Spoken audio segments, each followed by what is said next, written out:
como les informamos al principio, en las últimas horas la Corte Suprema de Estados Unidos autorizó al presidente Trump a aplicar la ley de enemigos extranjeros de 1798 para deportar a presuntos miembros del Tren de Aragua. Al mismo tiempo, Juan González, el ex asesor de Biden, este fin de semana admitió que la estrategia de máxima presión hacia Venezuela fracasó, pidiendo un enfoque más pragmático. Ambos temas reflejan los desafíos actuales en la política migratoria y exterior de Estados Unidos. Y hoy lo analizamos, estas revelaciones y más, con nuestra compañera Gabriela Peroso y sus perspectivas en un momento en que la Casa Blanca ha retomado una línea dura bajo el segundo mandato del presidente Trump. Gaby, la Corte Suprema, en esta decisión dividida de 5-4, permite que la administración de Trump utilice la ley de enemigos extranjeros para deportar inmigrantes acusados de pertenecer a la banda del Tren de Aragua. ¿Qué implicaciones tiene esta aplicación de la ley? Lo ven algunos como una medida necesaria de seguridad y otros temen por discriminación y violación de derechos. ¿Cuál es tu perspectiva? Bienvenida. Hola Laura, buenos días y buenos días a toda nuestra audiencia.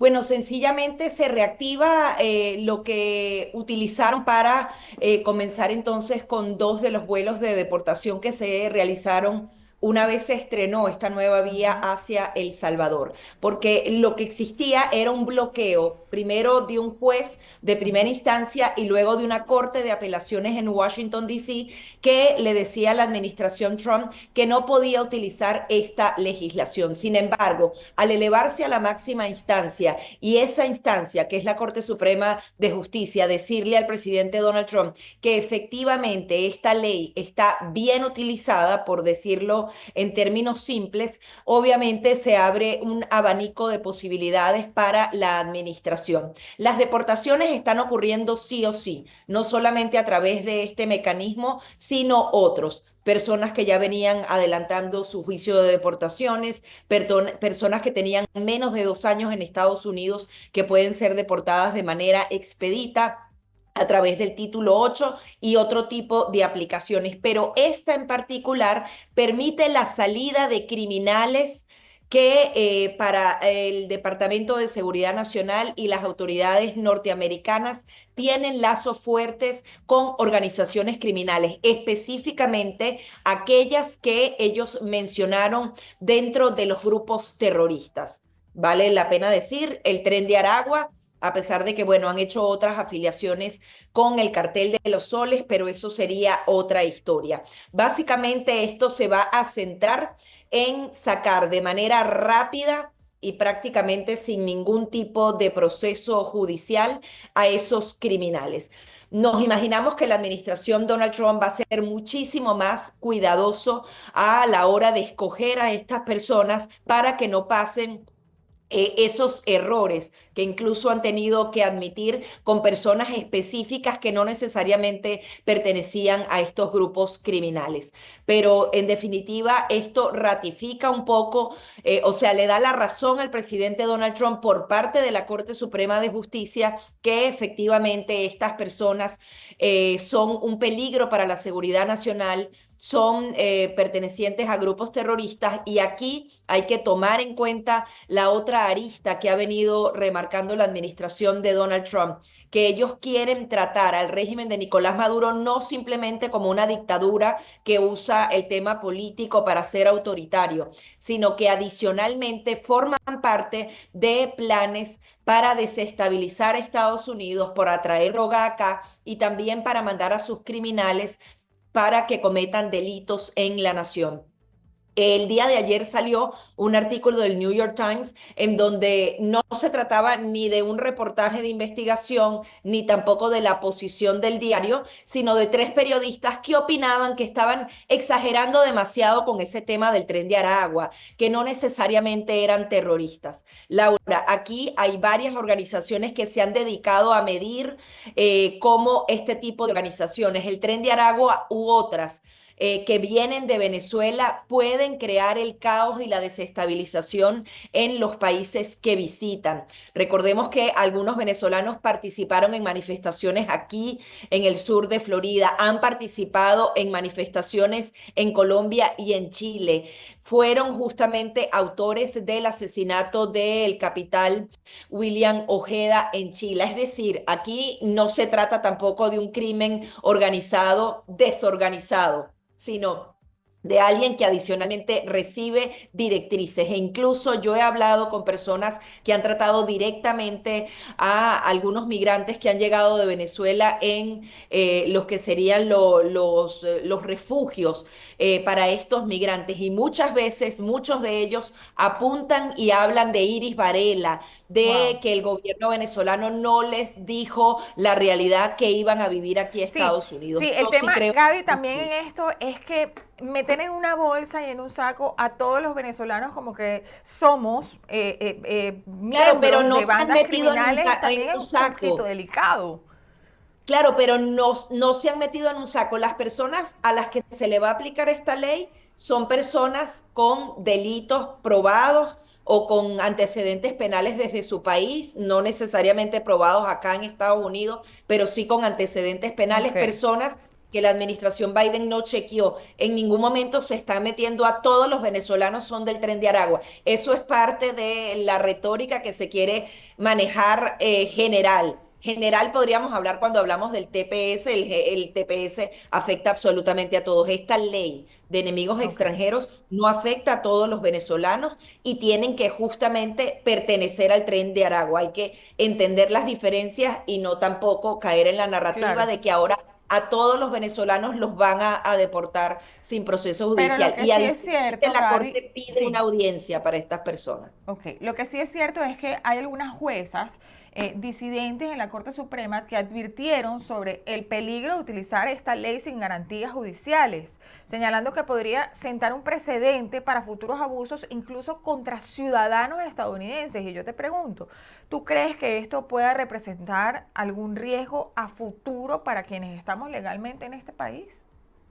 Bueno, normalmente el Estado de Derecho es único. Aquí se está aplicando una ley para una situación extraordinaria en donde se saltan, porque al final también lo dicen las juezas y de manera práctica es así, se saltan todo el proceso judicial de que la fiscalía venga, de que se haga el juicio, de que la deportación sea definitivamente firme para personas que tienen más de 2 años en Estados Unidos.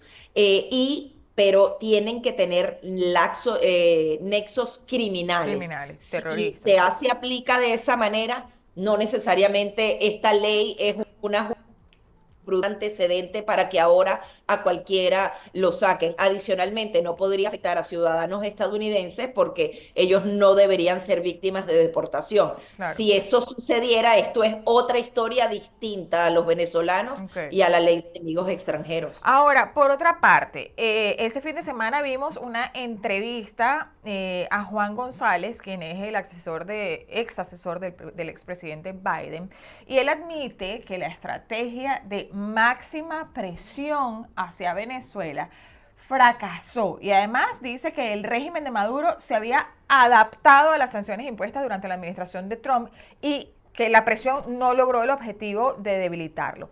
¿Cómo interpretas que un alto funcionario del gobierno de Biden reconozca que la presión no surtió efecto? O sea, yo creo que si Claro, me lo que pasa preguntas es que está un aquí poco se trata de descolocado. una batalla, se trata de una batalla entre ambas administraciones. Así como Exacto. la administración de Donald Trump le echa la culpa a Joe Biden, él le está echando la culpa a los funcionarios de Trump de la primera administración y tratando de lavarse la cara. Lo que Sí. pasa es que ahí él no da una serie de detalles que han sido fundamentales en esas negociaciones. Ujú, Esas negociaciones en Barbados y en Qatar trataron de sacar del camino a María Corina Machado, que ha sido la ujú. única respuesta democrática que hemos tenido en años, con una fortaleza increíble. Pues en esas negociaciones, Laura, lamentablemente hicieron todo para debilitar el liderazgo de ella, aceleraron la firma de los acuerdos. Yo incluso siento que hubo cierta complicidad directa con Nicolás Maduro. Le soltaron a los narcosobrinos, le quitaron las sanciones a sus otros familiares, soltaron a Alex Saab sin nada a Sí, cambio y adicionalmente había una promesa de que si no cumplía tenían que revertir inmediatamente la sanción y no la revirtieron. Él habla de que revirtieron la licencia 44 de Chevron. y No no, la revirtieron, la claro. dejaron de hacer pública y firmaron los acuerdos de manera privada en prácticamente las mismas condiciones e incluso más difíciles porque el mundo entero no puede conocer qué se firmó en esas licencias. Definitivamente, y lo hemos dicho, cuando se aplican las sanciones por un largo tiempo, obviamente ya hay un acostumbramiento del régimen de Nicolás Maduro porque sabe cómo meterse por todas partes y Sí, poder violar esas sanciones. Eso sí es un hecho cierto, que sí, al final se acostumbraron y pudieron entonces hacerse con el mismo dinero y es lo que hemos venido advirtiendo ahora. Ahora esta nueva máxima presión, y hay que rescatar lo que ha dicho Mauricio Claver Carone, que ujú, adicionalmente estaba en la posición de Juan González en aquel sí, momento y ahora la ocupa a través del Departamento de Estado. Hay que rescatar lo que dijo, que la máxima presión en la primera administración para ellos representaba el 50% de las presión que se podía aplicar a Nicolás Maduro. Y ya la hemos visto con sanciones secundarias. Esas sanciones secundarias le están complicando el panorama muchísimo a Nicolás Maduro. No sé si rápidamente las va a poder saltar, pero China dejó de producir, vimos un impacto en lo que serían las exportaciones de Venezuela en la OPEP. Es un hecho cierto que no solamente la salida de Chevron, sino adicionalmente estas sanciones secundarias paralizaron la actividad de Malasia, de India, de China. Adicionalmente cancelaste las licencias. Nicolás Maduro hoy está en un grave problema que adicionalmente se le complica más porque el precio del petróleo está más barato que nunca en 4 años.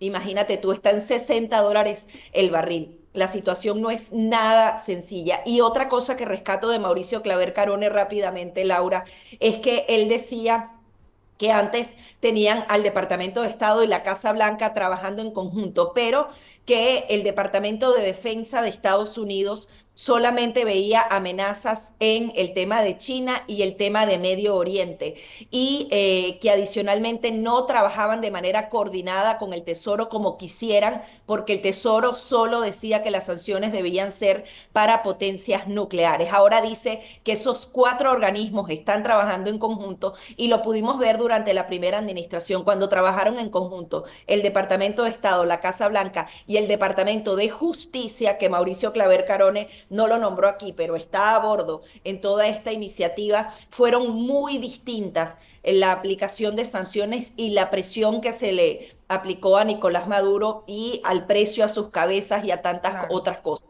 Es decir, yo creo que vamos a ver muchas medidas creativas. Juan González no tuvo ni una sola Sí, medida creativa y adicionalmente empieza la entrevista salvando su sí, responsabilidad. No necesariamente era él el responsable, absolutamente era él el responsable y todas las decisiones las tomó él, porque el Departamento de Estado no tuvo la injerencia que tuvo en administraciones pasadas. Realmente toda la responsabilidad de lo que sucedió en esta administración, para mí, recae directamente en la Casa Blanca y en su figura. sí, Gaby, yo quería preguntarte rápidamente cuál va a ser la posición del gobierno de Estados Unidos frente a estas tan elecciones presidenciales, regionales que se vienen ahora en Venezuela.